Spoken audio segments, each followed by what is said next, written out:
હમણાં 22 સપ્ટેમ્બર 2025થી લાગુ થયેલા નોટિફિકેશન મુજબ ઘણા બધા લોકોને એવું લાગે છે કે જ્વેલરી જોબ વર્કમાં 18% જીએસટી રેટ લાગુ થયો છે, પણ તે સાચું નથી. ચેપ્ટર 71માં જે જીએસટીનો રેટ આપેલો છે તે મુજબ ડાયમંડ પર જો કોઈ જોબ વર્ક હોય, કટિંગ, પોલિશિંગ વગેરે, તો 1.5% લાગે છે, અને જ્વેલરી એટલે કે ગોલ્ડ અને સિલ્વરનું જે જોબ વર્ક છે તેના પર 5% જીએસટી લાગે છે. ઘણીવાર એવી ક્વેરી આવતી હોય છે કે અમે જ્વેલરીનો બિઝનેસ કરીએ છીએ, જ્વેલરીની સાથે લેબર કામ એટલે કે જોબ વર્ક પણ કરતા હોય છે, તો શું અમારે 2 વખત ઇનવોઇસ બનાવવાના? તો આનો આન્સર સિમ્પલ છે, 2 ઇનવોઇસની જરૂર નથી, એક જ ઇનવોઇસથી ચાલશે. કેમ કે જો તમે જ્વેલરી સાથે લેબર કમ્બાઈન કરીને જ્વેલરી વેચો છો તો તે સપ્લાય ઓફ ગુડ્સ ગણાય છે, સપ્લાય ઓફ જોબ વર્ક નહીં.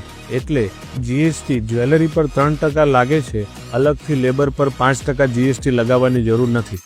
એક્ઝામ્પલ તરીકે જો તમે જ્વેલરી સાથે સર્ટિફિકેટ પણ આપો છો તો સર્ટિફિકેટ પર અલગથી 18% લગાવવાની જરૂર નથી, કેમ કે તમારો પ્રમુખ ઉદ્દેશ્ય જ્વેલરી વેચવાનો છે, સર્ટિફિકેટ વેચવાનો નહીં.